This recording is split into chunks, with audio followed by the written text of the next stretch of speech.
Todo en mí es movido por tu amor, cautivado por tu voz. Mi deseo es conocerte más, Señor. A tus pies me rendiré y mis miedos dejaré. Transformada soy en tu presencia. Na, na, na, na, na, na, na, na, na, na, na, na.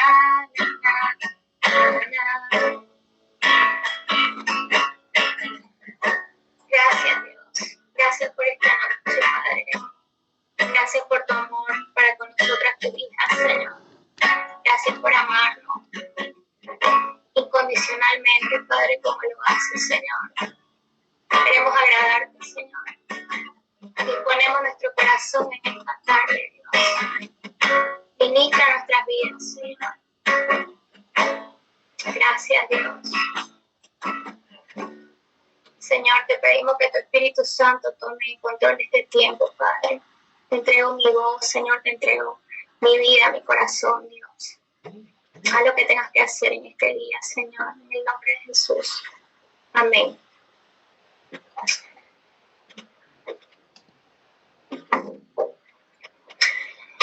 Amén, queridas hermanas. Primeramente quiero presentarme. Sé que por ahí algunas me conocen. Mi nombre es Wendy Vaca, tengo 29 años. Estoy estudiando la carrera de psicología. Vivo en Santa Cruz de la Sierra, Bolivia.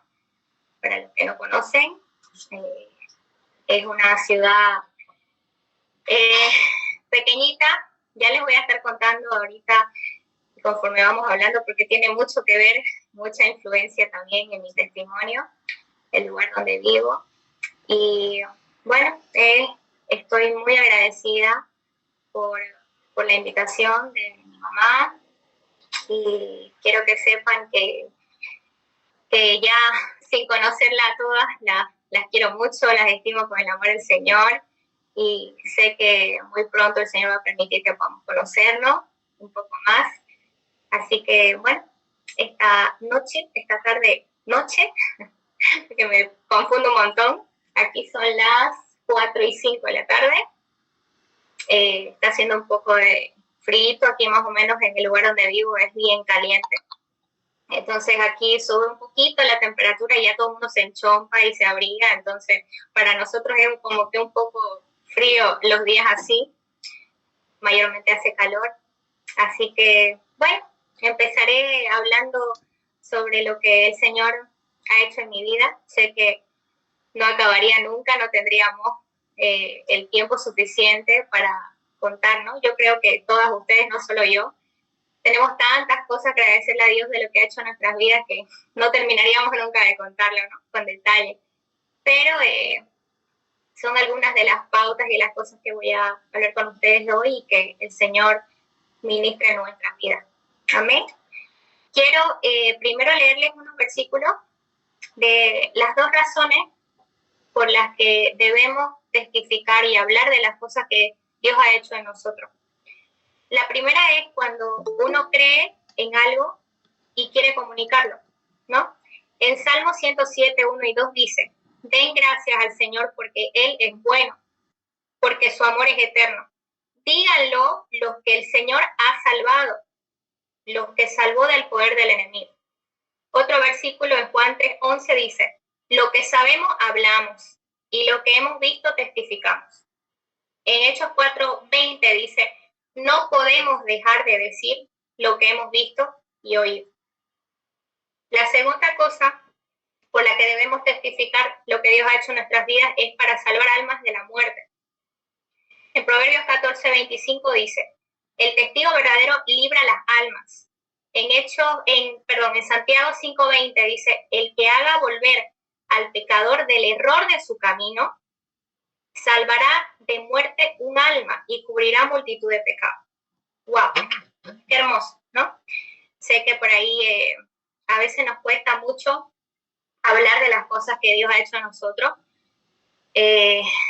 Por ahí las cosas que yo he vivido no sea nada en comparación de lo que han vivido muchas personas, pero cada quien, ¿no?, tiene su afán, cada quien vive su vida, en su vida una complicación, un tiempo difícil, mucho en realidad, y qué importante, ¿no?, dice la palabra de que nosotros debemos hablar todo esto que Dios ha hecho en nuestras vidas para bendición de los demás, ¿no? Así como Dios nos ha rescatado y nosotras hemos estado muchas veces ciegas, perdidas, entonces Dios ha tenido misericordia de nosotros y con esas cosas que contemos a los demás que hemos vivido, Dios va a hacer su obra en los demás, ¿no?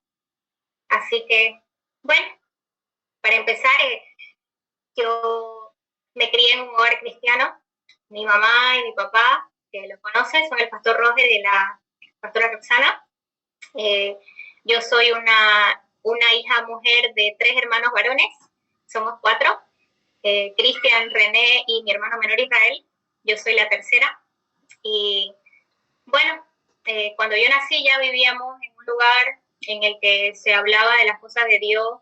Yo llegué a tener casi toda mi infancia en la iglesia. Me gustaban muchísimo los instrumentos musicales, me gustaba mucho la música. Mi papá y mi mamá me tenían casi todo mi tiempo ocupado en aprendiendo piano, aprendiendo guitarra, yo hice ballet clásico mucho tiempo, estuve súper metida con las cosas de la música. Y bueno, en ese tiempo para mí era súper normal, ¿no? Hacer las cosas para el Señor, pero obviamente como todo niño y preadolescente, yo hacía las cosas porque me decían que las tenía que hacer. Por ejemplo, aquí está mi mamá, voy a hablar muchas cosas, no quiero hacerla pasar vergüenza, no, mentira. Pero sí, o sea, muchas veces, por ejemplo, yo hacía las cosas por presión, ¿no? Si me tocaba cantar, digamos, hacer un especial en una iglesia, yo no lo hacía porque yo sentía hacerlo para el Señor, yo lo hacía porque mis papás eran cristianos y porque yo se supone que era cristiana, entonces yo seguía los parámetros que me ponían en mi casa, ¿no? Y sí, bueno, y ahora tenés que predicar, pero tenés que cantar, o ahora tenés que hacer esto para el Señor en la iglesia. Y por último, llegaban momentos en los que me ofrecían algo, digamos, ¿no? Hoy día vas a ir a hacer esto en la iglesia y te vas a tener tu premio, digamos, ¿no? Así. Entonces yo todo lo hacía con una presión por detrás, ¿no? Entre comillas, de parte de mis papás, porque claro, ellos también me estaban incentivando a que yo me involucre en las cosas de la iglesia, en las cosas de Dios. Pero nunca tuve una real intención para que yo haga las cosas para el Señor. Yo no lo conocía, yo no tenía una relación con el Señor. Entonces, pasó algo muy que marcó mi vida. Una de las cosas que marcó mi vida, la primera podría decir de que, bueno, mis papás son pastores misioneros. Ellos empezaron su primera obra aquí en Bolivia. Yo estaba en el último año de colegio y a mis papás los mandaron a hacer una obra en La Paz, que es otra ciudad de Bolivia. Y yo, la típica hija de pastor que le gustaba hacer las cosas por presión en la iglesia, iba porque los papás iban, que no conocía al Señor, me sujeté y dije, bueno, ni modo, tenemos que ir. Mi papá habló con todos y obviamente mi papá decía se hacía porque él nos dio la orden y nos dijo, bueno chicos, tenemos esto, vamos a ir. Así que todos sujetamos a papá, digamos. Y para mis hermanos tal vez no fue tan difícil, no lo sé. Mi hermano era un poco menor, estaba en colegio, era más pequeño, tal vez era más novedoso para él.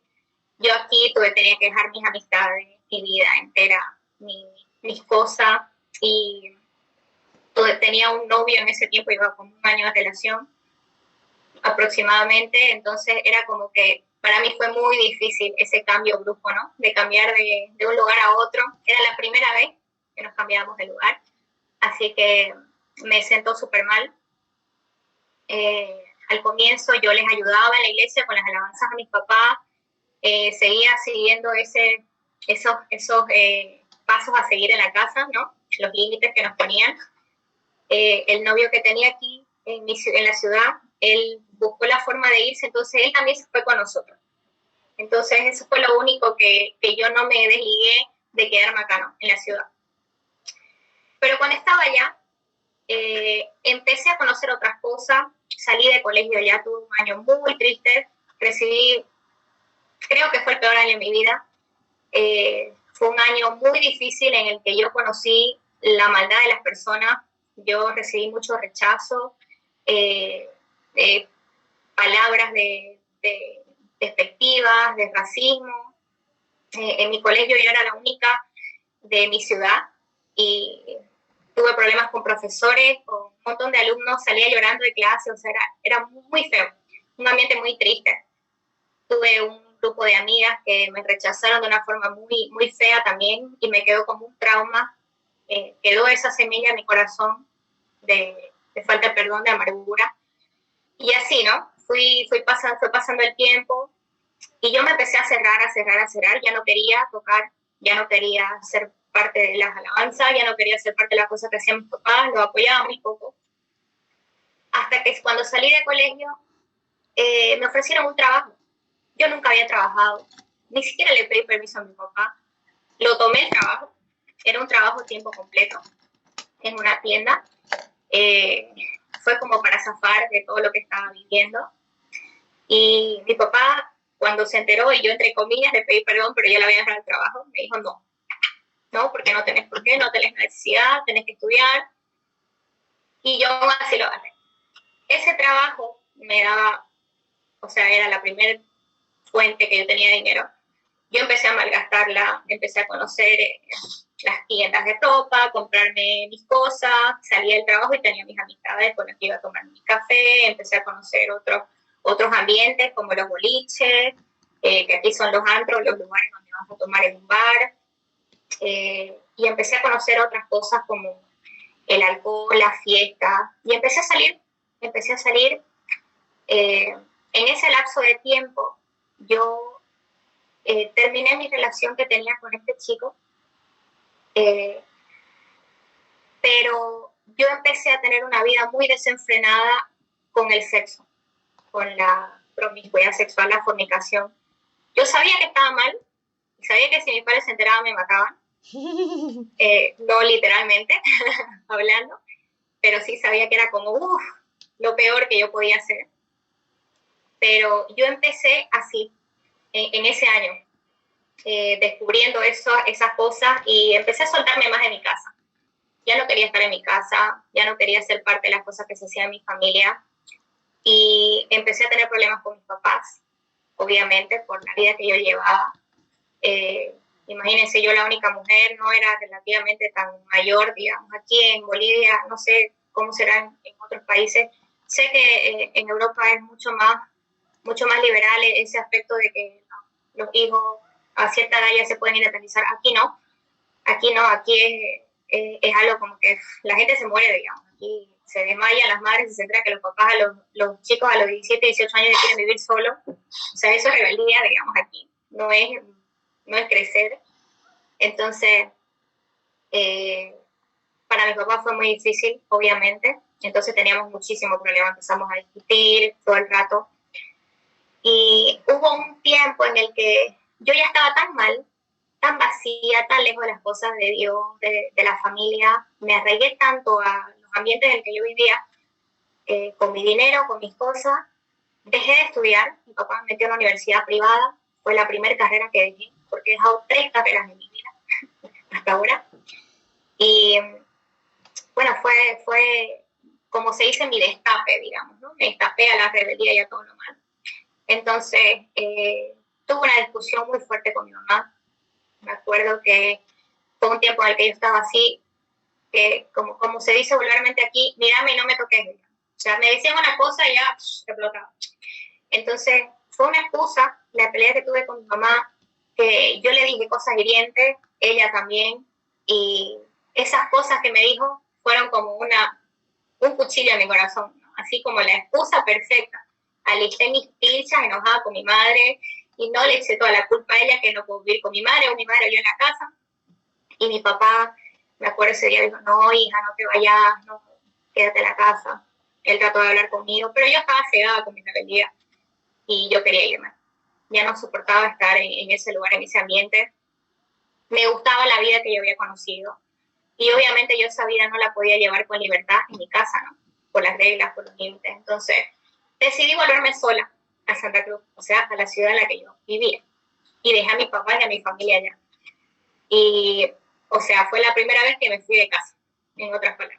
Vine a vivir con mis abuelos, y ustedes saben que los abuelos son los malcriadores número 1 del planeta, ¿no? Entonces, bueno, viviendo con ellos, hacía y deshacía con mi vida. O sea, aquí vine a conocer ya lo peor, digamos. Si allá había conocido cosas malas, aquí conocí muchísimo más. Aquí en la ciudad en la que vivo, en Santa Cruz, yo he vivido en muchas ciudades de mi país, pero considero que mi ciudad, Santa Cruz, es una ciudad muy libertina. O sea, aquí si uno quiere hacer fiesta lunes a domingo, puede hacer fiesta lunes a domingo. No hay mucho interés con el trabajo, hasta en el trabajo, si uno tiene una fiesta, la piensan para darle permiso a uno. O sea, realmente a la gente le gusta la fiesta, ¿no? Le gusta aquí, o sea, es algo importante, digamos. Es algo importante que una persona pertenezca a un grupo en el que se hacen fiestas, en el que se hacen fraternidades y se invita alcohol y todo, ¿no? Entonces yo me metí muchísimo aquí. Estuve viviendo con mis abuelos aproximadamente unos 6 meses, si no me equivoco. Y en ese lapso de tiempo, obviamente, no quería hablar con mis papás. Mis papás allá tuvieron que decidir volverse detrás mío, obviamente. Y bueno, yo tuve mucho que ver. Creo que yo fui de piedra de tropiezo en ese tiempo para que mis papás puedan continuar la obra que tenían, porque fui la hija rebelde, la hija que estaba destruyendo la familia más o menos. Entonces, obviamente yo no veía eso, ¿no? Y ellos se volvieron. Pasó el tiempo, yo acá sabía que me tenía que sujetar porque ya vivía nuevamente con mis padres. Y bueno, en ese tiempo ya yo estaba rota, ya estaba con falta de perdón en mi corazón, ya tenía amargura en contra de mis padres. Había roto yo mi relación con ellos. Y todas las cosas que quería hacer me salían mal, todo. Entonces aquí me inscribió mi papá a una universidad. En esa universidad estudié 3 años y la volví a dejar la carrera, porque realmente me dediqué a salir de fiesta, a mi vida, como se dice, un poncho, o sea, hacer lo que quería. Empecé a conocer ya no solamente el alcohol, sino fumaba marihuana, me gustaba, para mí era normal, digamos, ir a una fiesta y si me gustaba un chico, me iba con el chico, ¿no? O sea, para mí era totalmente normal en mi ambiente. Para mí todo lo que mis papás decían y veían o sea, ellos eran de la época de las cavernas, ¿no? O sea, no se acordaban de lo que habían sido jóvenes y yo tenía esa mentalidad. Entonces no me daba cuenta ni así lo que hacía. Y pasó el tiempo en mi casa y como vi tantos límites, tomé la decisión nuevamente de volver con este novio que yo tuve al comienzo y le dije a mis papás, bueno, el chico, este chico se quedó viviendo allá en la otra ciudad en la que vivíamos. Él tenía un buen trabajo, él tenía una vida muy acomodada. Entonces él me dijo, vení, nos casemos y vivamos acá. Yo no quería casarme, no quería en ese tiempo ninguna, le tenía mucho miedo al compromiso por todo lo que había vivido en el mundo, bueno, que conocí hombres muy malos, que yo sabía, ¿no? Que tenía la mentalidad de que no había hombres buenos, solo mi padre, digamos, ¿no? Para mí nadie era como mi papá y el matrimonio de mis padres, entonces yo decía, todo lo demás, ¿para qué sirve? Así que yo tomé la decisión de irme a vivir con él. Yo le dije, me voy, hablé con mis papás y nuevamente me fui de casa, segunda vez. Así que me fui allá en el lugar donde yo vivía, yo tenía absolutamente todo. El chico con el que yo salía, él es jugador de fútbol aquí en el país y ganaba muy bien. Yo tenía prácticamente la tarjeta disponible para gastar en lo que yo quería, tenía movilidad, era dueña de toda mi casa, de todo lo que yo hacía, o sea, yo no tenía límites ahí para gastar, para tener. Pero estaba tan sola Me sentía tan vacía que fueron los meses más tristes que tuve. Fueron meses tan vacíos, yo entré en depresión, a pesar de que él era relativamente bueno conmigo para viajando, entonces no teníamos una relación muy mala, pero yo ya no quería estar ahí, o sea, yo sentía de que no estaba bien, no era feliz. Entonces llegó un día donde mi papá me llamó, obviamente mis padres se enojaron muchísimo conmigo por esta segunda vez que me fui nuevamente, pero mi papá trataba de hablar un poco más conmigo, ¿no? Mi papá es como que el más dócil en la casa, pero ese día que me llamó yo estaba rota prácticamente. Y me acuerdo de que estaba tan sola en el jardín y mi papá me llamó y hablamos y yo me desahogué muchísimo con él y él me dijo, no te olvides que tenés la casa para que llegues siempre. La casa está abierta para que volvás. Y me acuerdo y me dan ganas de llorar porque fue algo que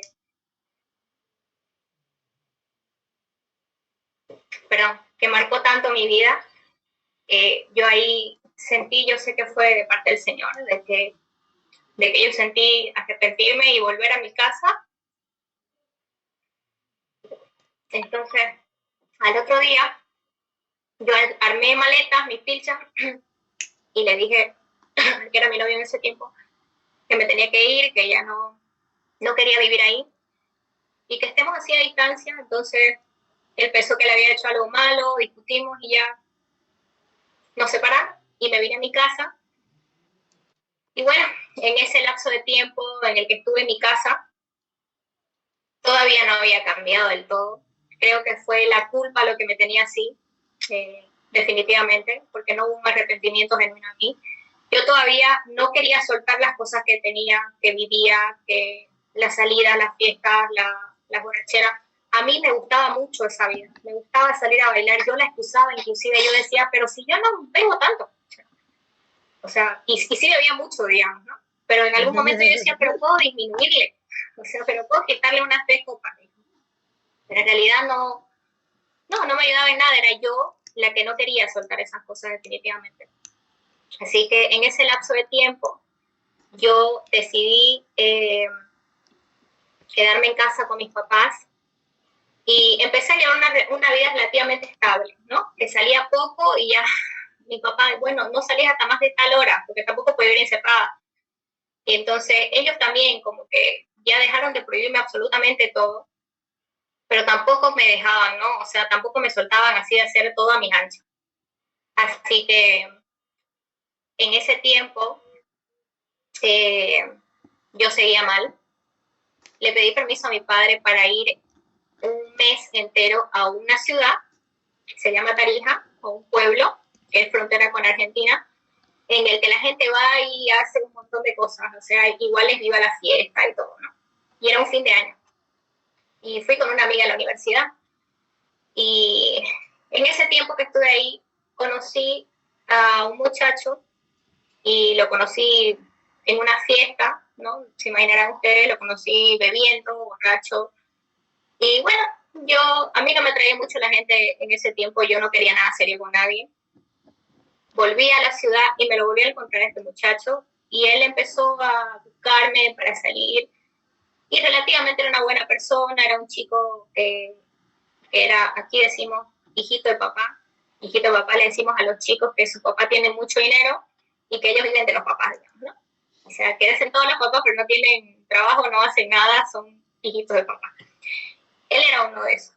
Entonces, él acá vivía solo, y yo empecé a salir con él, empecé a tener una relación con él en la que salíamos muchísimo. O sea, a él le encantaba la fiesta, a mí también. Entonces, éramos como la pareja perfecta. Fuimos como 7 meses saliendo y yo seguía sin volver a casa, iba, por ejemplo, me quedaba un día a dormir en su casa o les metía a mis papás. Entonces yo tenía una relación así con él. A los 7 meses de novio me enteré que estaba embarazada.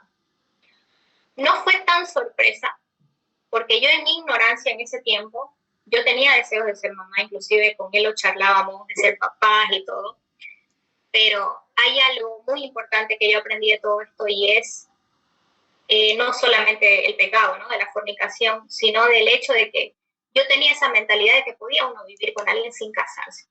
O sea, que uno, bueno, que Dios me espere, digamos, ¿no? O sea, o que me esperen mis padres, porque no quiero casarme todavía. Entonces, esas cosas me trajeron consecuencias muy fuertes en mi vida. Y para empezar, mi hija iba a nacer en un hogar en el que no había un matrimonio estable, ¿no? Por ahí alguna persona puede decir, pero ¿y cuál es el problema? Se casan después. Realmente tuve muchísimos problemas a causa de eso. Y en el tiempo en el que yo traté de decidir cómo decirle a mis padres, ahí recién nos cayó la ficha. O sea, ok, queríamos ser papás, todo tranquilo y estamos hasta felices. En un momento él me pidió matrimonio, pero cuando yo llegué a decirle a mis padres, que fue antesito de Navidad, un año antes de Navidad, eh,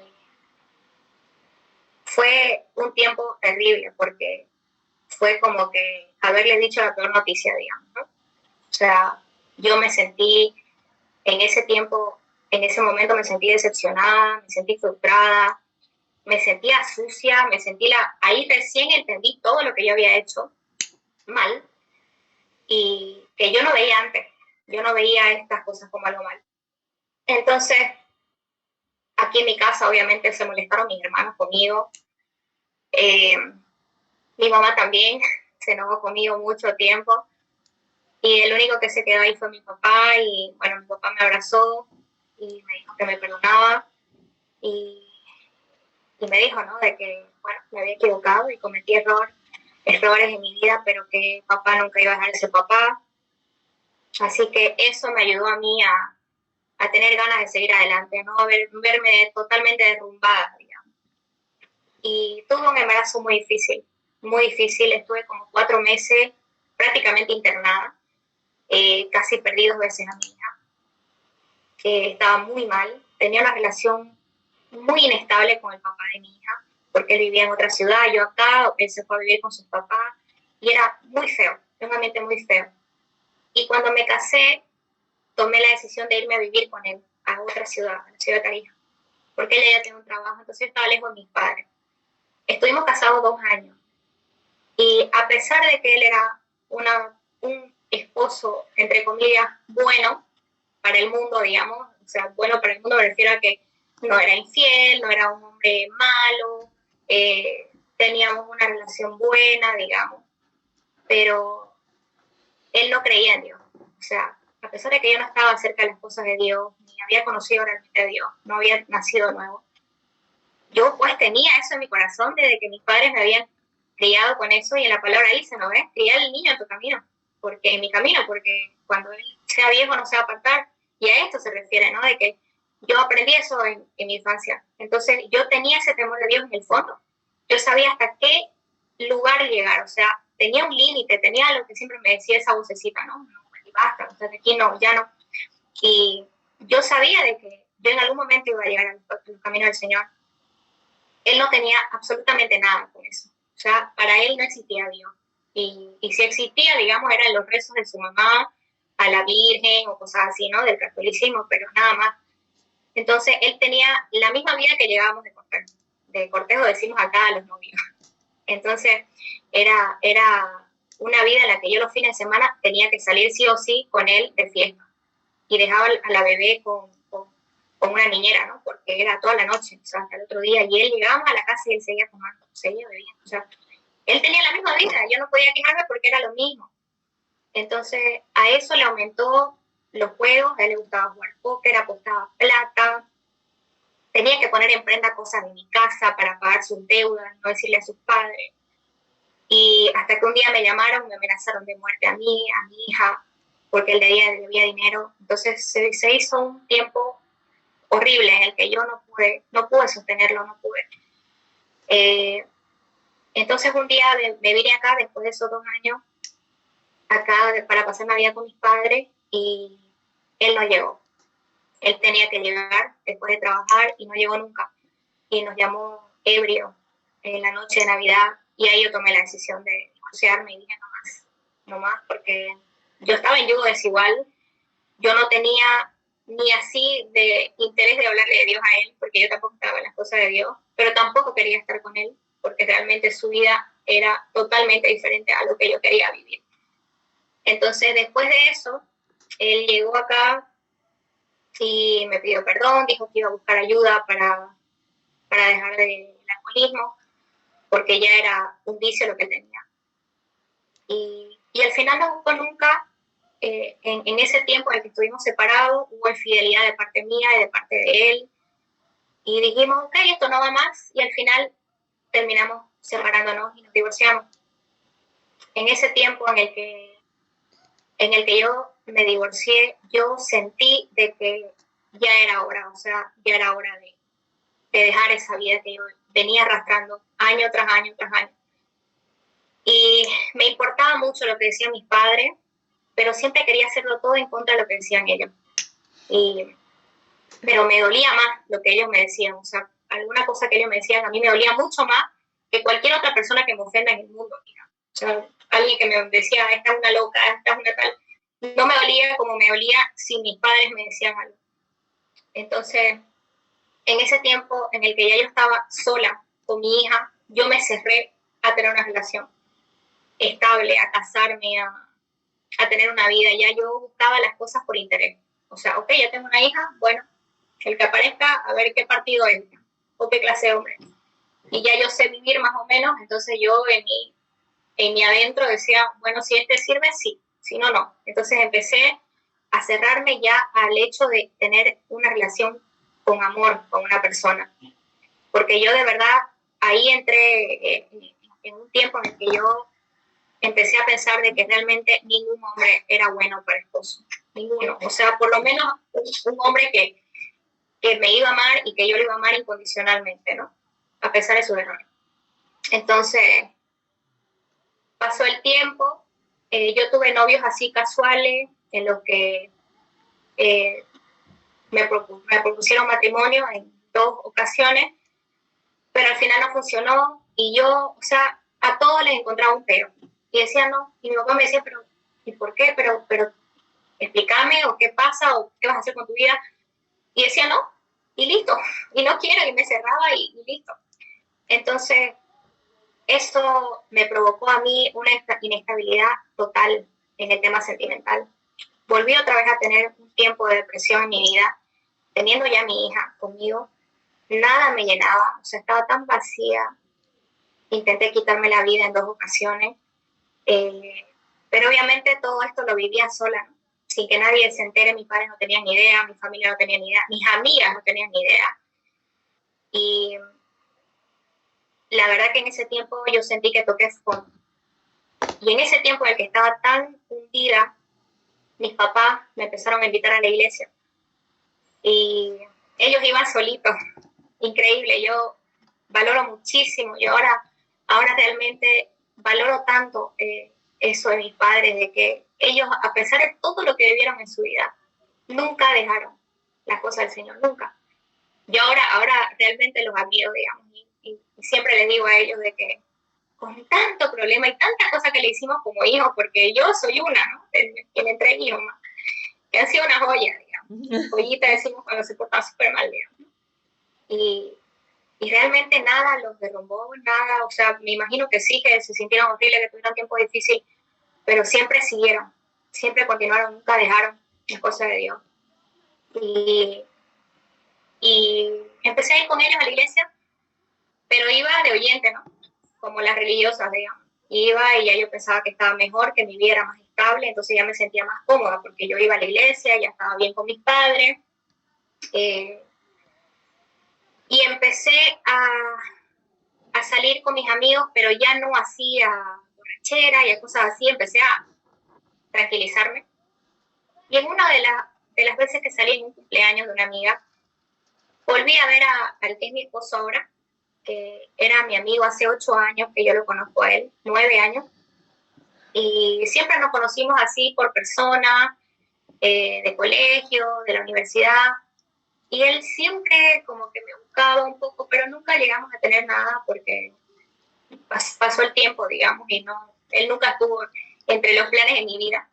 Entonces, ese día que lo vi, empezamos a salir los dos y él era un chico que tenía muchos problemas. Entonces yo ahí en él empecé a ver la necesidad de Dios sin que yo esté en las cosas de Dios. Y creo que eso, estoy segura de que esa necesidad que él tenía era como que Dios me ayudó a mí y me ministró a mí ayudándolo a él. O sea, yo empecé a ver las cosas que él necesitaba y yo, en lo poco que tenía de cercana a Dios, yo empecé a hablarle a él. Empecé a hablarle de que él podía sanarse, que él podía perdonar, las veces que él estaba mal, y empecé a hablarle de las cosas de Dios. Y él también había sido cristiano en su tiempo, pero él se separó de las cosas de Dios. Entonces ella conocía un poco. Y con eso que ambos empezamos a ayudarnos, y yo ni siquiera tuve la más mínima intención cuando empecé una relación con él a casarme o a traer algo serio, pero ahí Dios me enganchó y me agarró y empecé a hablarle del Señor a él y él a mí y empezamos a crecer, tomamos la decisión de ir a la iglesia, él me propuso matrimonio y bueno, detalles no puedo dar de las cosas porque realmente es súper tarde, pero me gustaría en algún momento contarles lo que Dios ha hecho en nuestra relación. Realmente creo de que los planes de Dios son perfectos, su voluntad dice la palabra que es buena, agradable y perfecta, y realmente él estaba, ¿no?, en los planes de Dios. Y yo tenía miedo de estar en yugo desigual nuevamente, pero me di cuenta de que él era el que me empezó a acarrear, él empezó a llenarme de estas cosas que venían del Señor. Y cuando decidimos casarnos, era la época de la pandemia, aún así nos casamos, ya vamos a cumplir un año casados, sé que es muy pronto, pero el Señor sigue haciendo cosas en nuestras vidas. Llegamos a quedarnos en una iglesia, los que mis papás colaboraban, aquí en Santa Cruz, y Dios abrió puertas para que entremos al Ministerio de Alabanza. Yo descubrí mucho tiempo después de que a él le gustaba la música, a él le gustaba cantar, él toca instrumentos, yo no tenía ni idea. Entonces ahí me di cuenta de que Dios encajó las piezas tal cual como tenían que ser, ¿no? Y las luchas y las cosas que teníamos antes, Dios las ha sanado. En conclusión, queridas hermanas, no solo Dios rescató mi vida de todas las cosas que yo he vivido, sino de que algo tan importante es de que Dios restauró las relaciones que yo había quebrado en mi familia. Tantas heridas que provoqué por mi rebeldía, yo tenía una boca sumamente liberada, desatada, y creo de que lo más hermoso que hizo el Señor cuando me trajo a Él, porque Él es el que nos encuentra, ¿no ves? Fue el hecho de que yo pueda restaurar mi relación con mis papás. Yo tenía una relación muy difícil con mi mamá, las dos tenemos un carácter muy similar, entonces cuando peleábamos en la casa salían todos volando en mi casa, o sea, no quedaba uno, ni mis hermanos, mi padre, todos iban a pasear por la plaza, o sea, donde sea, porque esta casa era un caos, así explotábamos, era quien grita más, quien se ofende más, y obviamente yo era la más atrevida, y lastimé mucho a mi madre. Mi papá, que era tan callado, el pobre, a él también le decía 2, 3, 4 palabras y así las más maldicientes que podía, porque yo lo que quería era aplacarlos a ellos en mi ignorancia y mi rebeldía. Entonces Dios tuvo que cambiar eso en mí, humillar esa parte de mi corazón y entender de que, ok, yo soy humana, ¿no? Soy una mujer, yo me equivoco, yo tengo errores, yo tengo defectos en mi carácter, pero eso no es una excusa para que yo siga haciendo lo mismo. O sea, en la palabra dice que nos arrepintamos, pero tenemos que apartarnos de eso. O sea, si Dios restauró mi relación con mi mamá, yo ya no puedo, o sea, yo ya no puedo ser esa mujer de antes. Yo me despojo de esa persona, ¿no? Y yo dejo de ofenderla a mi madre. Si yo vuelvo a ofenderla, bueno, en ese instante yo tengo que volver a reivindicar lo que yo soy. Porque si ahora yo soy una hija de Dios, Dios me perdonó. Dice que Dios se olvida de nuestros pecados. Y ahorita voy a leer unos cuantos versículos acerca de esto. De que si yo me aparto de eso, ya no puedo tener una excusa y decir, ok, pero mi boca sigue siendo así, pero yo soy humana. No. Realmente esto lo aprendí con lágrimas y gracias a Dios por eso, porque Él hace las cosas de una forma en la que a veces no entendemos, pero dice la palabra también de que Él no nos pone nada que no podamos soportar, ¿no? O sea, realmente con Él somos invencibles, con Él todo lo podemos hacer. Así que déjenme leerle un poquito acerca de esto, el arrepentimiento, la libertad que Dios puso en mi vida y que estoy segura que en las de ustedes también. En Juan 1:9 dice, si confesamos nuestro pecado, Él es fiel y justo para perdonarnos y nos limpia de toda maldad. En otro versículo, en Hechos 3:19 dice, por tanto, para que sean borrados sus pecados, arrepiéntanse y vuélvanse a Dios, a fin de que vengan tiempos de descanso de parte del Señor. Y en Proverbios 28:13 dice, quien encubre su pecado jamás prospera. O sea, si yo me excuso de lo que estoy haciendo, ¿no? Y quien lo confiesa y lo deja, haya perdón. O sea, yo confieso mi pecado, me equivoqué, hice tantas cosas, pero no solo dice lo confiesa, dice lo deja, ¿no? O sea, ya no sos esa persona, ya no puedes hacer lo mismo, ya no debes hacer lo mismo. Entonces, haya perdón.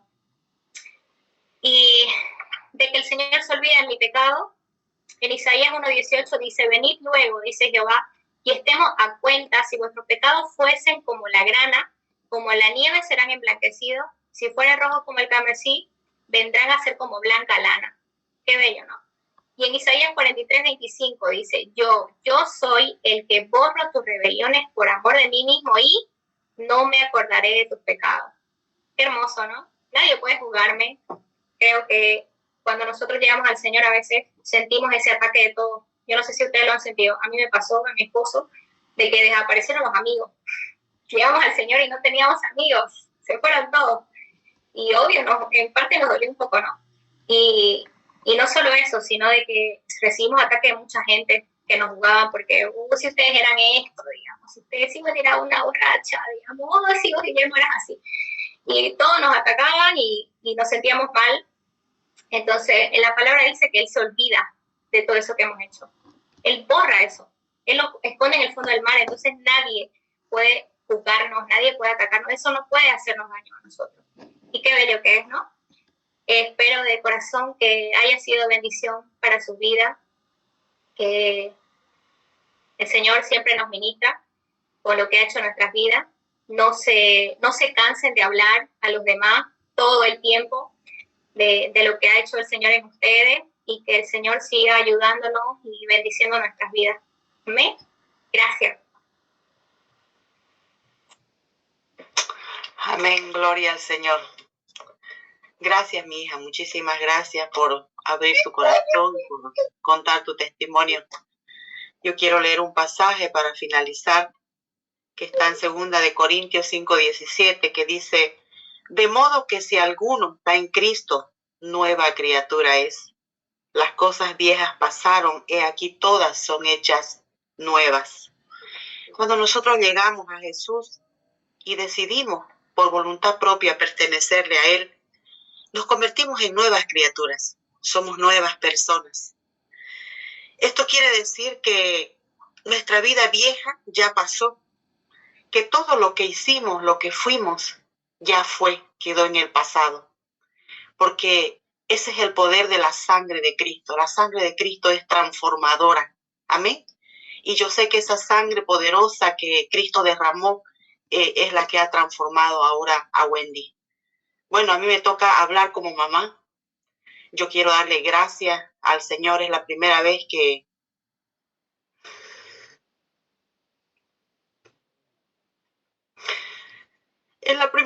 mi hija da su testimonio. Y la verdad que derramo lágrimas, pero ya no de dolor, sino de agradecimiento al Señor. La verdad que para mí este era un sueño, el verla a ella glorificando a Dios con su vida. Y yo quiero decirle a todas las mamás, a las que tienen hijas, a las que están pasando un momento difícil, que tienen hijos rebeldes, no se cansen de orar, no se cansen de creer en la palabra de Dios, porque al final la palabra de Dios se cumple. Y ella estaba dentro de la promesa que Dios nos había hecho. Fueron muchos años de pedirle al Señor que cumpliera su promesa de que ella sería salva. Nosotros la entregamos desde cuando ella estaba en el vientre, en mi vientre. Ella fue entregada al Señor. Ella siempre fue la niña de nuestros ojos. Ella sabe, ella siempre fue mi princesa. Pero tuvimos muchos problemas por causa del carácter de ambas y de toda la situación que ya ustedes acaban de escuchar. Pero cuando estamos en Cristo, Él se encarga de transformar todo. Como ella acaba de decir, Dios ha sanado nuestros corazones, ha sanado nuestras relaciones. Ella me ha perdonado y yo la he perdonado. Y yo le decía justamente a ella ayer, y le recuerdo ahora, le decía, hija, sos mi mejor amiga, porque puedo agarrar el teléfono desde aquí y llamarla y contarle cosas que de repente a nadie cuento. Así de esa manera es que Dios restaura las relaciones. Así que yo quiero pedirles, queridas hermanas, que no dejen de orar por sus hijos, no dejen de creer en el Señor. Y por las que tienen hijos pequeños, que la mayoría de ustedes sé que son mamás con niños pequeños, son jóvenes, pues es ahora cuando deben entregarlo al Señor. Es ahora cuando ustedes deben darle los mejores ejemplos. Es ahora cuando deben sembrar la palabra en sus corazones, porque como decía Wendy, que cuando nosotros instruimos a los niños en su camino, aun cuando ellos son viejos, no se van a apartar. Porque esa palabra queda sembrada en el corazón de ellos y en algún momento da fruto y fruto abundante. Yo no tengo palabras para darle gracias a Dios de ver a mi hija convertida en una sierva y de ver a mi hija casada con un siervo. Y todo lo que pasó, pues ya quedó atrás. Como decía ella, Dios lo echó a lo profundo del mar y Él no se acuerda más. Y nosotros, ¿quiénes somos para acordarnos? Amén. Cuando nosotros venimos a Cristo, desde el momento en que aceptamos a Cristo, empieza una nueva etapa en nuestra vida. Es un nuevo libro, es una nueva historia que nosotros empezamos a escribir y a contar. Y eso es lo que ella está haciendo ahora.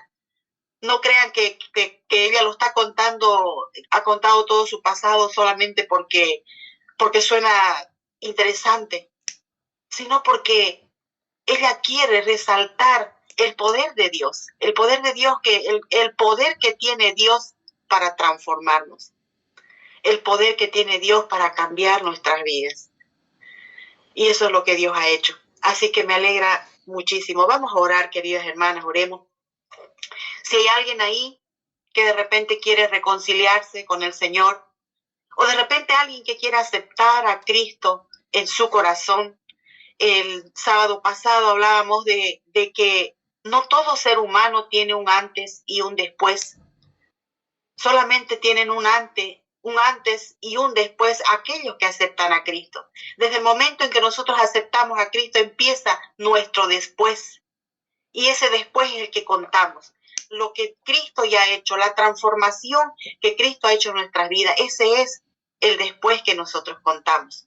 Así que vamos a orar y si alguno quiere repetir esta oración conmigo, hágala. Oremos, queridas hermanas. Padre, en el nombre de Jesús, queremos darte gracias por este tiempo que nos has regalado. Señor, solo tú conoces a cada una de las hermanas que están conectadas. Padre Santo, queremos pedirte que tú metas tu mano en este momento profundamente en el corazón de cada una de nosotras. Padre Santo, y si alguna en este momento quiere abrir su corazón para recibirte, yo clamo que tú abras tus brazos, Señor, y las recibas. Repita conmigo, hermana. Padre, en el nombre de Jesús, yo te pido perdón por todos mis pecados. Te abro la puerta de mi corazón y te recibo como mi Señor. Anota mi nombre en el libro de la vida y hazme la persona que tú quieres que yo sea. Gracias por perdonar mis pecados y darme la vida eterna. Amén. Si alguna hizo esta oración, después en privado puede hablar conmigo para que continuemos orando y avanzando en su vida cristiana. Señor, gracias por cada una de mis hermanas, gracias por Wendy, gracias, Señor, porque tú has permitido en esta tarde, Señor, que ella abra su corazón, que ella pueda bendecirnos, y gracias porque tú has tocado nuestras vidas, Señor. Queremos agradecerte muchísimas veces por todo esto, Señor, en el nombre de Jesús. Amén.